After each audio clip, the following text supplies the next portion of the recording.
Halo adik-adik. Nah, kita sudah nonton video sebelumnya kan? Di video kali ini, kira-kira kita mau nonton tentang apa ya?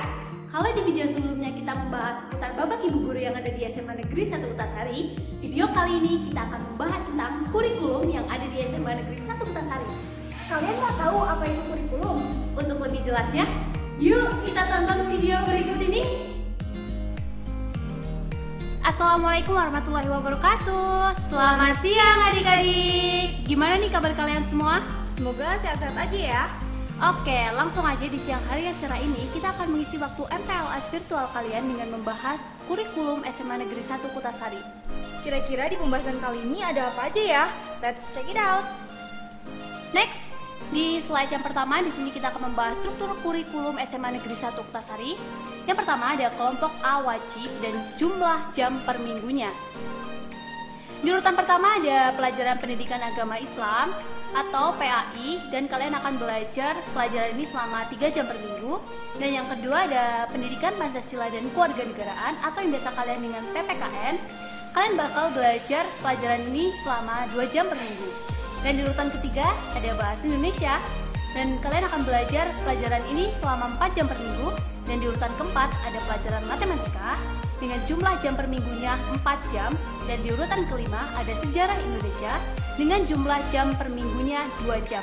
Dan di urutan keenam ada pelajaran bahasa Inggris dengan jumlah jam per minggunya selama 2 jam. Selanjutnya ada kelompok B wajib dengan jumlah jam per minggunya. Dengan nomor urut 7 ada pembelajaran seni budaya dengan jumlah jam per minggunya yaitu 2 jam. Urutan ke-8 prakarya dan kewirausahaan selama 2 jam.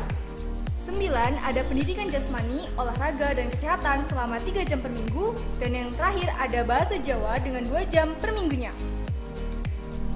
Oke, next di slide kedua di sini ada kelompok C atau peminatan. Jadi di sini akan dibagi sesuai dengan minat kalian. Kalian itu minat di IPA atau IPS. Nah, yang pertama ini, kalau kalian masuk kelas MIPA, kalian akan belajar matematika peminatan selama 3 jam per minggu. Dan kalau kalian di IPS, kalian akan belajar sejarah selama 3 jam per minggu. Dan yang kedua ada mata pelajaran biologi untuk IPA dengan jam pelajaran 3 jam per minggu. Dan ekonomi selama 3 jam per minggu. Dan yang ketiga ada fisika dan geografi sesuai dengan jurusan kalian MIPA dan IPS. Fisika untuk MIPA dan IPS untuk geografi selama 3 jam per minggu. Yang keempat ada kimia dan sosiologi. Kalian juga akan belajar kedua mata pelajaran ini selama 3 jam per minggu sesuai dengan jurusan kalian masing-masing. Dan di sini ada mata pelajaran lintas minat. Apa sih pelajaran lintas minat? Jadi, pelajaran lintas minat ini untuk kalian yang masuk program IPA, kalian juga bisa belajar pelajaran untuk anak IPS loh. Contohnya di sini, kalian bisa belajar geografi selama 3 jam per minggu dan belajar sosiologi selama 3 jam per minggu. Dan untuk anak IPS, kalian juga bisa loh belajar tentang mata pelajaran anak IPA. Di sini ada biologi dan sastra Inggris dengan jumlah jam per minggunya selama 3 jam. Nah, di sini kita udah mengakumulasikan jumlah jam per minggunya, yaitu belajar selama 44 jam per minggu. Wah. Next, di slide yang ketiga ada kriteria kenaikan kelas SMA Negeri 1 Kutasari.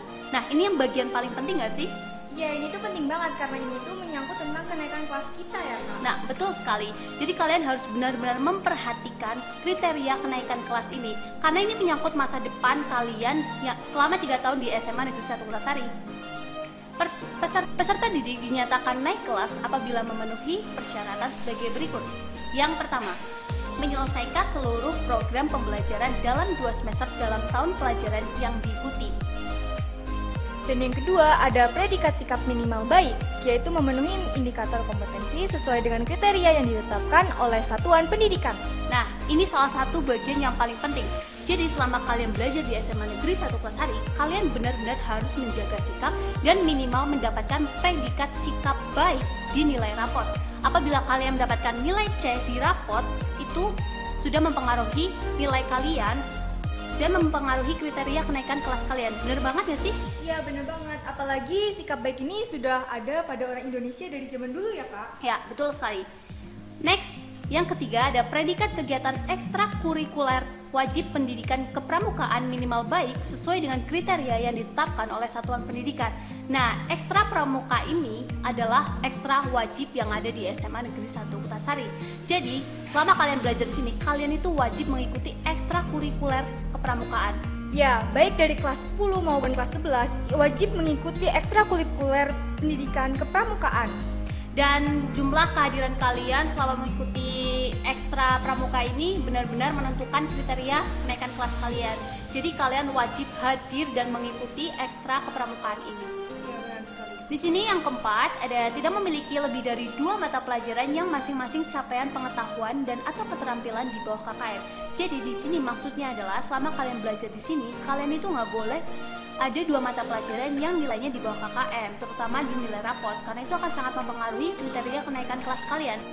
Apabila ada mata pelajaran yang tidak mencapai KKM pada semester gangsal atau semester genap, maka ketuntasan mata pelajaran akan diambil dari rata-rata nilai setiap aspek mata pelajaran pada semester gangsal atau genap. Tapi untuk cari amannya, lebih baik nggak ada sih mata pelajaran yang di bawah KKM. Iya, lagian belajar ya kak, kan tugas orang guru itu adalah Belajar. Next, di sini ada yang kelima yaitu ketidakhadiran peserta didik tanpa keterangan maksimal 8% dari jumlah hari efektif dalam satu semester pelajaran. Jumlah hari efektif adalah 108 hari, jadi ketidakhadiran tanpa keterangan maksimal 8 kali. Ya, maksudnya kalau misalnya kita alfa tanpa keterangan sebanyak 8 kali, itu bahaya banget ya kak? Akan mempengaruhi kriteria kenaikan kelas kalian. Iya, benar sekali. Jadi sebaiknya kalian itu kalau misalkan tidak masuk sekolah, sebaiknya memberi keterangan, memberi surat ke wali kelas. Itu. Jangan sampai ada alfa di nilai rapot kalian.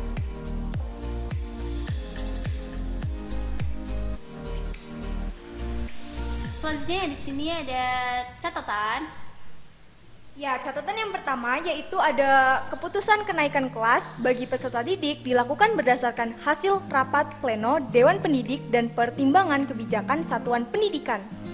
Jadi gini, kalau misalkan udah akhir semester nih, biasanya tuh Bapak Ibu guru tuh mengadakan rapat. Ya sih, setiap rapat setiap guru mata pelajaran. Jadi mereka akan mendiskusikan setiap siswa, mereka itu naik atau tidak. Dan selanjutnya ada apa nih kak? Selanjutnya ada kriteria kenaikan kelas dari satuan pendidikan harus tersurat dalam dokumen KTSP. Next, yang ketiga ada lembar kriteria kenaikan kelas dilampirkan pada rapot peserta didik. Oke, jadi untuk pembahasan kurikulum yang ada di SMA Negeri 1 Kutasari cukup sampai di sini. Semoga video ini dapat memberikan penjelasan untuk kalian agar kalian itu memahami kurikulum yang ada di SMA Negeri 1 Kutasari. Dan diharapkan semoga kalian tidak melanggar peraturan yang tadi kita sudah jelaskan, terutama pada absen, pada nilai rapot, serta KKM-nya itu. Betul, dan itu kalian benar-benar harus menjaga sikap baik kalian dan juga memperhatikan poin-poin yang sudah kita jabarkan tadi. Oke, untuk video kali ini cukup sampai di sini ya. Sampai jumpa besok dan jaga kesehatan kalian. Stay safe, stay at home. Terima kasih. Wassalamualaikum warahmatullahi wabarakatuh. Dah.